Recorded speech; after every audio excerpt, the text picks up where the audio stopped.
We all agreed you are not welcome at the wedding. My mom said with a smirk. Good to know, I replied. Transfer the $6,500 honeymoon fund back to my account and cancel the flights I booked in her name. By morning, I had 23 missed calls and one message that changed everything. Honestly, this one is not a respect to it to go down like this. My younger brother is getting married next month. We are not super close, but I figured we are at least one good at times. I helped him and his fiancée out when them were struggling last year, loaned them money, helped them move, even let them crash at my place for a week when the apartment flooded. Never expected anything in return. Just wanted to be supportive. Fast forward to now, my mom invited me over for dinner to talk about wedding logistics. We showed up thinking we'd be storing out a sitting chart of something only to get blindsided. She sat me down and told me that after a family discussion, they would all said I was not welcome at the wedding, no real explanation, no fight, no feeling out, just that they thought it was better if I did not come. My brother wasn't even there. She said it all so casually, like she was doing me a favor by telling me early. What she did not know was that I would be the one who gifted them the $6,500 honeymoon fund last month. Paid directly into a joint saving account his fiancé set up and gave me access to for the transfer. I also booked their international flights using my travel words in my mom's name because she would be planning to surprise them by showing up at the resort for a few days as a gesture of love or whatever. So I went home, transferred the money back to my account and cancelled the flights. The whole process took maybe 15 minutes. By the next morning, I had 23 missed calls, half from my mom, some from my mother, and a few from relatives I had not spoken to in months. No voicemails, just once text from my brother that said he had no idea and begged me to call him. But it was not his message that got to me. It was one from my aunt. Just 4 words. You should see this. Opened the link she sent and started reading, and that's when everything started unraveling.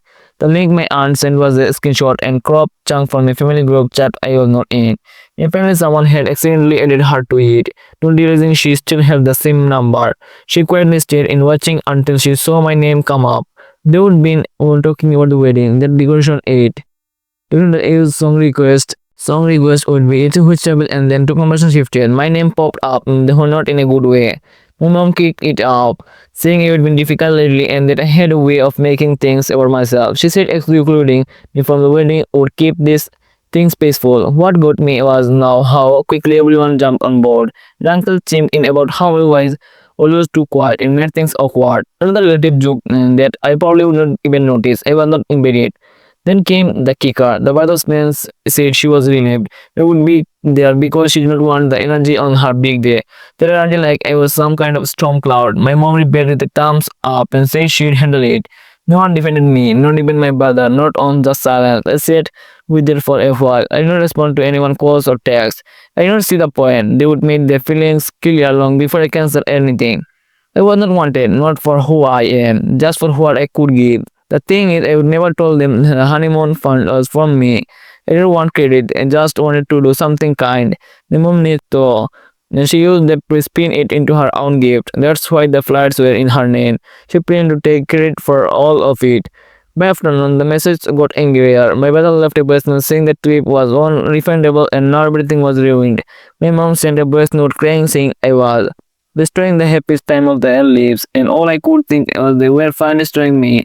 After the group chat click and wave, of course, I expected some sort of apology or at least an attempt to smooth things over. But what came next was even more revealing.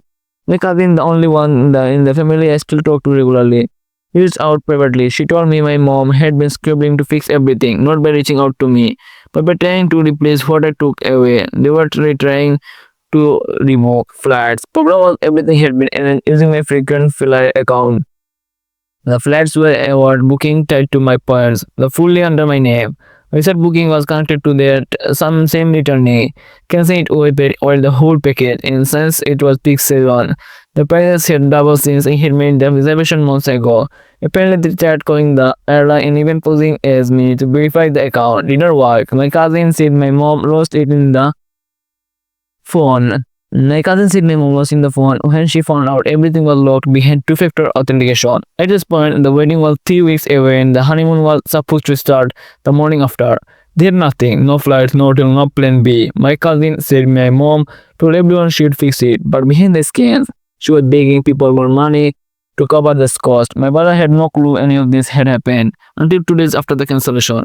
That's when he started texting me non-stop. His first few messages were calm, confused, but polite. Then I did not answer. They turned bitter. He accused me for overreacting, of ruining something that was not about me. Sarah should have just come to him first. But that was the thing. He was never going to come to me. He let them talk about me like he wasn't family. Let them plan a wedding around my absence. I was only useful when I stayed quiet and paid for things. I did not reply. I just keep reading every new message, letting them sit there. A wall of blue bubbles one after the next. They did not miss me. They missed a version of me. They did not ask questions and always picked up the tab. And they were about to miss a lot more. The more I thought about it, the more I realized this was not just about the wedding. It was about years of being treated like a parent placeholder, the quiet one, the one who always came through, never made a scan, never demanded space, and somehow along the line, they stopped seeing me as a person and started seeing me as a convenience. I did not tell anyone what I was planning next. No announcement, no warning, just quiet action, the way they liked me best. First, I canceled the streaming account they all used. I had been the one paying for the family plans since college. It was expensive, but wanted silence to reach their daily routine. Then I logged into the shared point account. I was not paying for everyone anymore, just the two lines in my name, mine and one of my cousins who never asked for it but always appreciated it. Everyone else gone. Next came the storage unit. My mom had been using a space 800 years ago to store sentimental items. I never gone through it, just keep paying the monthly fee. I scheduled clearance with the facility and told them to discard anything and claim by the end of the month. Then I did the one thing any would really say. I emailed the wedding revenue, nothing dramatic, just a quick not explaining when I had been listed as a backup contact for the caterer and photographer and to please remove my information. I didn't want another 7 a.m. call from a vendor who not even paying anymore. It was another event. I did not post a big call out. I did not tell anyone what I did. I did not reply to the great tripping message or the angry business. I did not argue. I just left. Not physically, I still believed in the same city. But emotionally I was gone. No more trying. No more explaining. No more waiting for them to remember I mattered. Just as I started to feel like I could finally breathe, another message came through, not from my mother, not from my son. This one was from my dad. My dad was never been part of the drama. He and my mom split when I was teenager, and while he was not always around, we also never made things worse. We talk occasionally holidays mostly. Nothing deep, but not strained either. So when I saw this name pop up, I hesitated. His message was long, longer than anything he would even send me. It was not angry. It was not a lecture. It was an explanation. He told me he found out what happened through my aunt. She was shown him the same group that screenshot.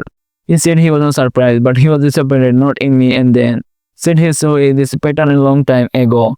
How I was expected to carry the weight quickly while everyone else took turns picking at me. He told me something I did not know when I was a kid after the divorce. He had wanted to take me full time. My mom forced her to keep me with her, not out of love but control. Said it was easier than my siblings. Notable, he said he backed off eventually because he thought it was okay because I never complained. But he was now that silence wasn't peace. It was not survival. And then he offered something I never expected. A fresh start, not in a symbolic way. A real one. He had a job opening at this farm out of state. Unreliable but solid. Helped me get on my feet somewhere where no one needs just the quiet one who will pick up the check. For the first time in a long time, I feel like I had a choice. I did not answer him right away. I just sat with it. The wedding came and went. I did not get another new invite. No one reached out to say they missed me at the reception. No one asked if I was okay. And that was fine. A week later, I accepted the job, found a small apartment, picked what I needed, and left the rest behind. No running goodbye. No final text, just gone. That day, I arrived in my new city. I bought a cheap bottle of wine and sat on the floor of my empty living room, surrounded by unopened boxes. For the first time, I wasn't dreading the next one call, the next paper, the next trip. For the first time, I wasn't just their backup plan. It was mine. If you enjoyed the story and want more real drama filled videos like this one, don't forget to hit that subscribe button. I'm on the road to 1000 subscribers and every single one of you helps make the happen. Thanks for me. Support more stories coming soon.